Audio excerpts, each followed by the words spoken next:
Hello, everyone. Welcome to the live stream.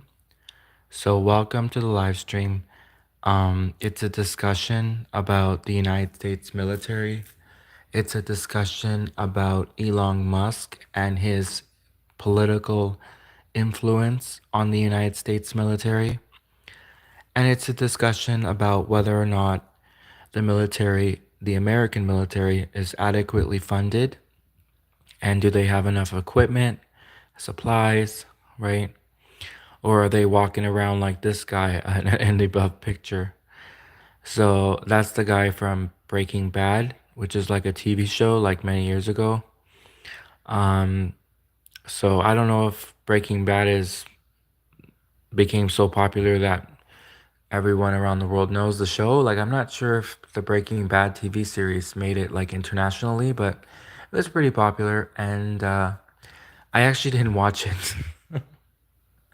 I saw like one or two episodes. It's about this like scientist guy, which is very kind of intriguing. That's why I watched the first couple two episodes, but it was like too much action for me. I like more I like stuff I can fall asleep to, and that was too like keeps you on the edge of your seat kind of show. And I wasn't in the mood. I was going through a period where I just kind of wanted TV shows to relax, like when I came home from work. I didn't want a TV show that was scary or, was scary. I didn't want like it to watch a TV show like that. And I remember when Breaking Bad was on, this was a while ago. I just, yeah, it was too much action for me, and I didn't get into it. The show, at that now I like more shows with action actually, but back then I just didn't. So, anyways, it is a good TV show though. I recommend you check it out. I did recently watch it like a couple more episodes, but I still haven't really like watched it. So, anyways, but yeah. So the question is the United States military adequately funded? Do you think so? Um, and then here's another question: if the United States had no military and suddenly the everyone who was in the United States military dropped out, um, what would happen hypothetically? If the United States, it's a hypothetical scenario. If the United States had no military whatsoever, which country do you think would take advantage of the fact that the United States military was no more and the United States was completely defenseless? Which country? Write in the comments which country. Am I gonna get like thousands of? I don't want to bias the chat, so I don't want to even say a country, but if the United States suddenly had no army, if the United States just stopped spending money on the military, they had no more military in the United States, the country was completely defenseless. Which country do you think around the world would capitalize on that? And like, I have an idea in my mind which countries we might see, but I don't want to bias the chat, so I don't want to say them. I want, like, let's have people come in. So the question is, if the United States of America suddenly had no army, no military, no defense, suddenly the United States was had no army and no defense suddenly.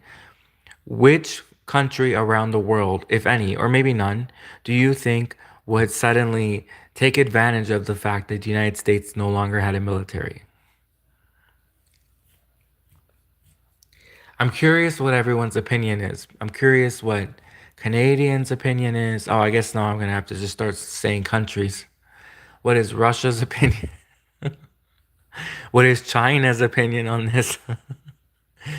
What is Mexico's opinion? What is the Middle East's opinion? What is Japan's opinion on this? If the United States suddenly had no military, if the United States stopped spending money on their military defense, and suddenly the United States military was no more, hypothetically speaking, if any or none, which countries do you think would immediately take advantage of the fact that the United States no longer had a military.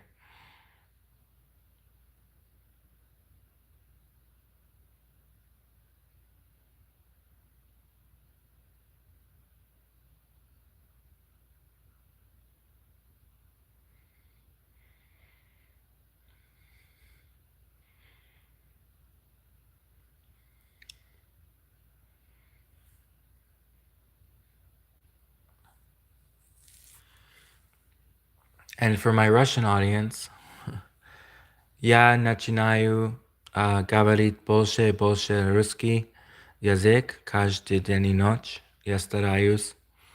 По-вашему, если США не больше не имеет милиция, не больше не имеет американский милиция. Окей. Начнем сначала.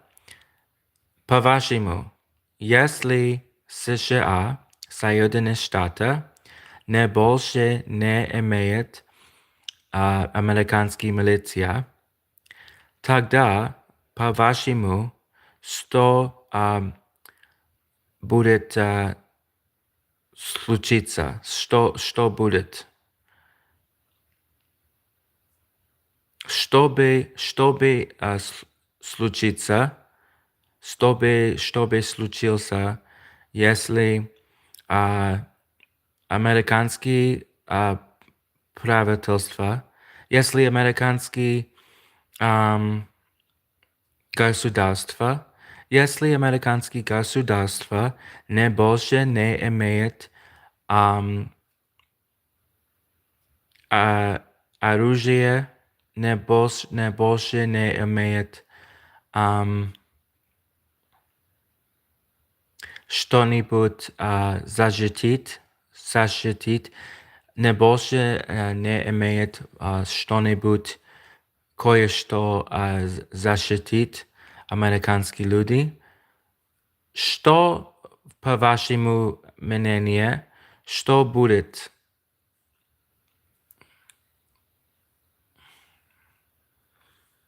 Это интересный вопрос, по-моему. По-моему, это очень интересный вопрос.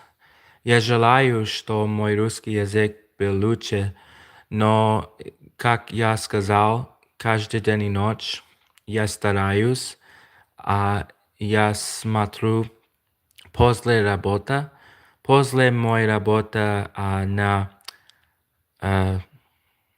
как сказать, моя работа, продавец книга, продавец книги, магазин, книги-магазин, продавец книги. После моя работа, продавец книги-магазин, я так стараюсь изучать русский язык. Я смотрю много сериал, я смотрю много кино. Это I'm just gonna start speaking English again. I'm just trying to be productive and do something productive. That's what interests me. But the truth is that I don't know. I wouldn't recommend learning a foreign language, honestly, because it didn't work out for me. It also didn't work out for me because other reasons. But basically, it's a lot of time and energy, and I would say unless you maybe have a spouse or are married to a Russian, I I don't think I would be worth the time.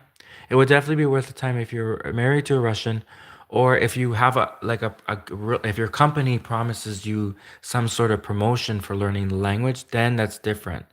But in my case, okay, maybe it's just my case never worked out for me. Okay, learn Russian, everyone. Just learn Russian.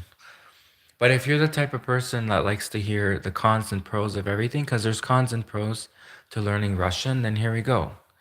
So the pros to Russian is Russia is the biggest country in the world with the second biggest military next to the United States.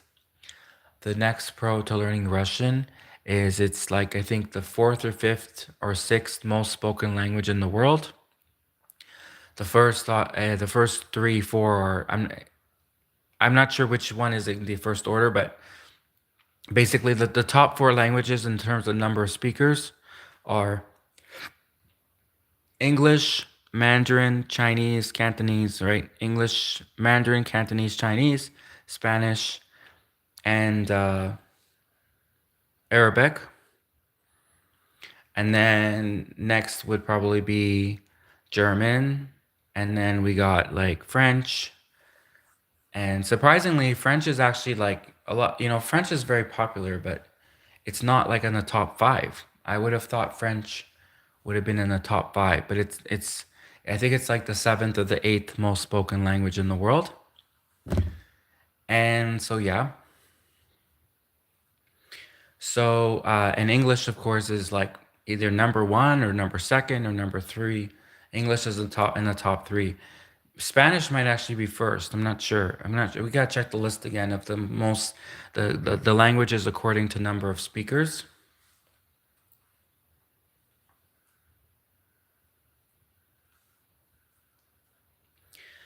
And so yeah, I wouldn't really recommend learning Russian only because at least not in my case, but it might work out for you.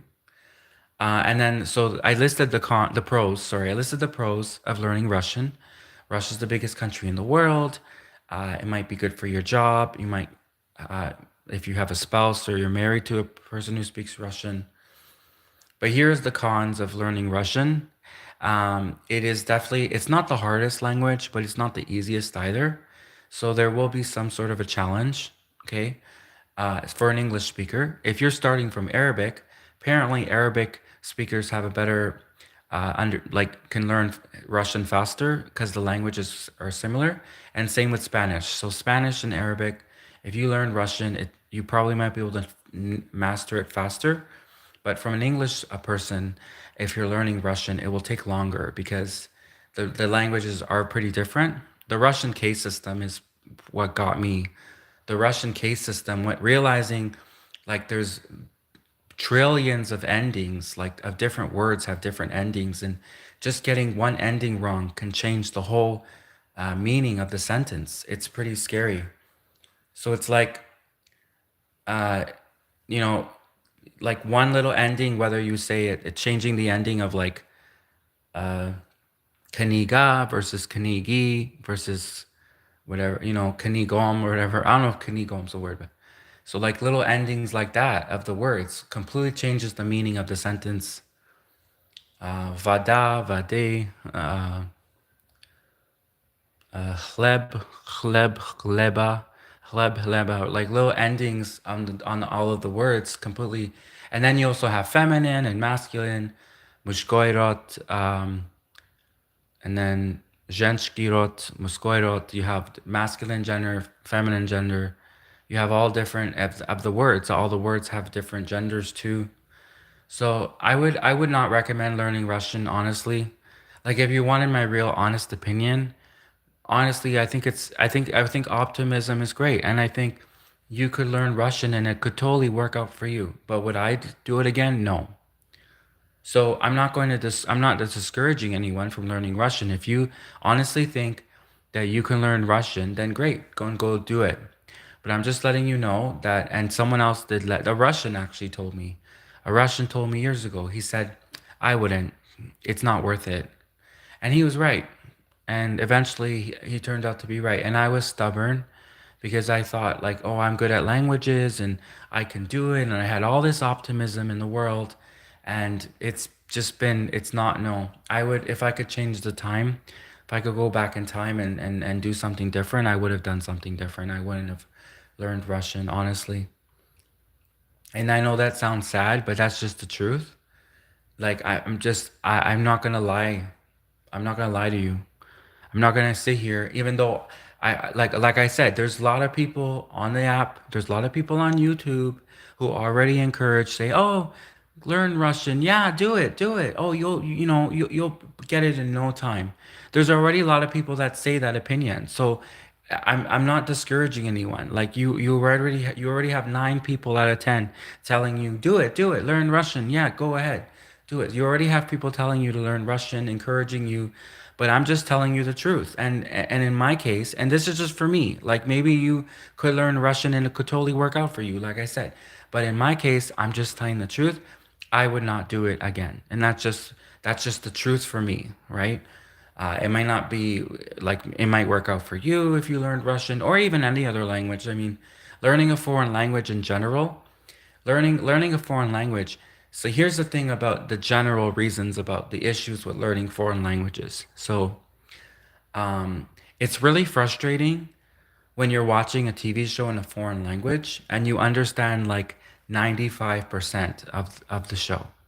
So I know that what you're gonna say is, oh, that's a big accomplishment. Like you should be proud that you could understand 95% of the show.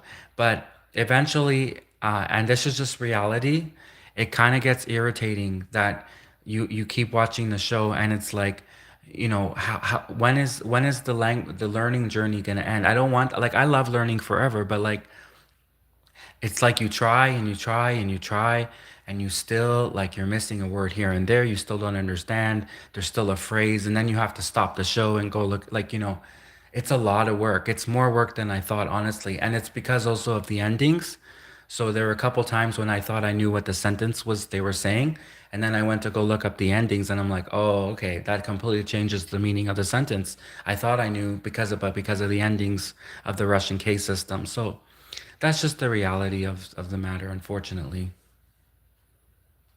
But like I said, I'm not discouraging anyone from learning Russian. Like I said, it could work out for you. You could learn Russian, you could be really great, you could learn it really fast. It could work out for you. But in my case, I wouldn't do it again. And that's just honesty. That's just me telling the truth. Like if I had a time machine, I would go back in time and I would have picked something else to do on my spare time after work, after working at the bookstore. I love reading. That's why. It's like, so I figure if I love reading English novels, I'll probably love reading Russian novels one day. And I do read Russian novels, but it was like so much work to learn Russian. Like now I'm pretty much almost fluent, but it took so much work and time and energy. And yeah, the Russian teachers are nice. The Russian teachers, I've never come across a mean Russian teacher. Now, on the other hand, when you go into the world of people, I would say about 80% of, that's pretty good. 80% of Russians were very understanding when they knew I was a foreigner. They still sound like a foreigner. So that's pretty good. I mean, if there was a Russian learning English, I don't know if the Russian could say that all of the native English people they encountered were nice.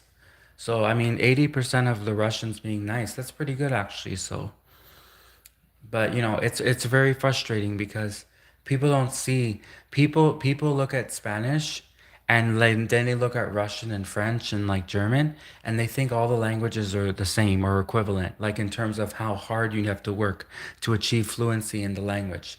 Russian is much harder than Spanish. Like Russian is much harder than, well, German's actually pretty hard too, but Russian's harder than German. It takes much longer. And a couple times, and maybe they knew they were doing it, maybe they knew that it was would kind of push someone's buttons, but a couple times there were Russians who kept saying, "Oh, Russian's easy. You could learn Russian in 3 months." 3 months to learn Russian? Really? Am I like 3 months to learn Russian? Really? So,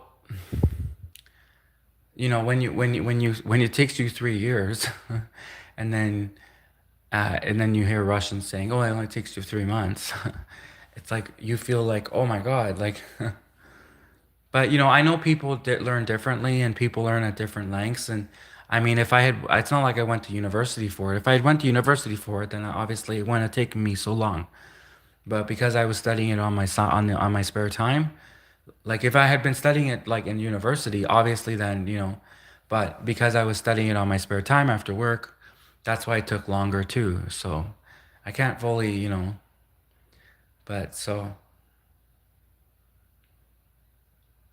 and I don't even like, I'm not even like gonna go to Russia because like, what's the point of going to Russia? It's just, you know, so like I wanted to do just so many things differently, but you know, I don't really see the Russians as kind of like an enemy. If and that's the reason why a lot of people learn Russian is because so one of my Russian teachers, she said that a lot of people learn Russian as it's mandatory to work in the FBI for certain jobs. So apparently, the FBI learn not like in for certain jobs within the FBI. Not everyone in the FBI speaks Russian. What I'm saying is that there are many jobs in the FBI where they specifically look for Russian speakers. So that's what one of the Russian teachers on YouTube said. Her name was Olga something. And she said that the reason why a lot of people learn Russian in the United States is because of the FBI, which it does make sense because Russia's like the biggest country in the world, obviously. And it also like Spanish, right? You know, so the FBI they have to deal with people in different languages. It's not saying that the Russians are bad people. There's bad people in every bunch, right? There's bad French, there's bad Spanish, right? But it's just saying that the FBI specifically for how big Russia is and the fact that you know Russia has capabilities beyond, like for example, Poland. Like Poland has capabilities too, but Russia is extremely so it's only for like so that it's a level playing field is why people in the FBI have to learn Russian. It's not in any way suggesting that Russians are evil or anything. It's just that when you have a superpower, and that's probably why a lot of people learn English, right? I'm sure a lot of people learn English because when you have a superpower like the United States, you want to learn English to level the playing field, you know?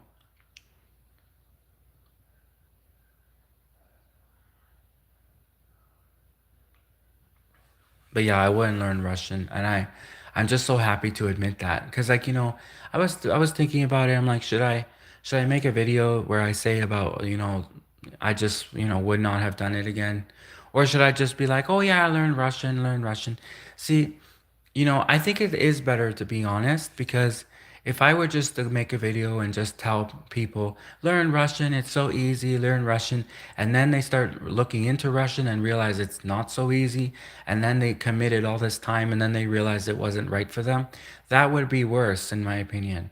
It's better to tell someone, first off, I'm not saying it's impossible to learn Russian. That's not what I'm saying at all. I'm almost fluent. But what I'm saying is it takes much longer than Spanish and it takes much longer than other languages.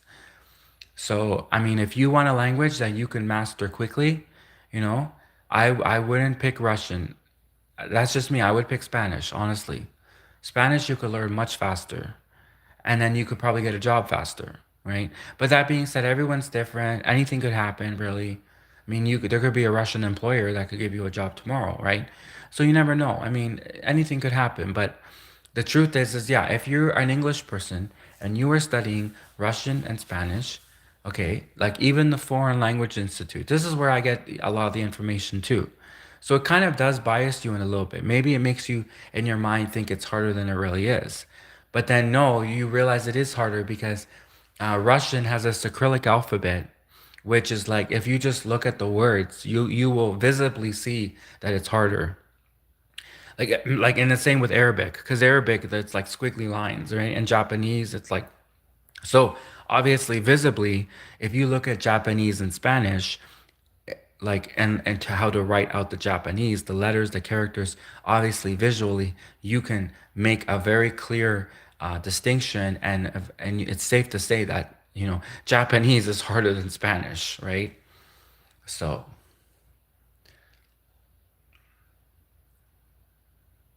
it depends on what's right for you. Like I only like cold countries, so I wouldn't want to go to Latin America if I learned Spanish. I don't like hot weather. I know that sounds funny and surprising, but I just, you know, from Canada, I'm used to cold weather, cold weather. I like cold weather. I'm used to cold weather. Russia typically generally has cold weather. That's another consideration.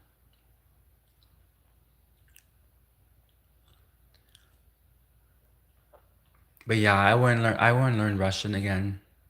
If I could go back in time, if I had a time machine, I'd do so many things differently. Yeah. But no, we really don't know what the future lies in store for us. We really don't know. Anything could happen. We really don't know what the future has. I mean, it's so easy to look back and say, now that we know what was going to happen.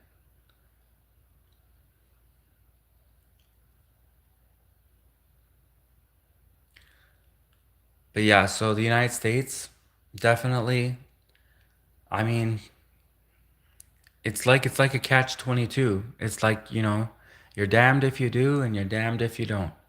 If you spend a lot of money on the United States military, I mean, that's good, right?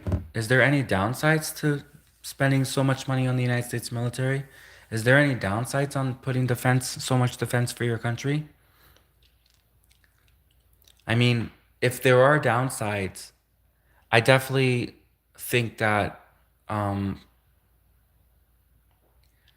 if there are downsides to having a bigger military budget, definitely, they're not as obvious, the downsides. Now, the downsides to not having a defense budget, the downsides are not having an American military to defend America. The downsides of that are pretty obvious. Like any foreign power country, like I'm not gonna say China, I'm not gonna say Russia, I'm not gonna say Iran, even though we know it's probably gonna would have been them.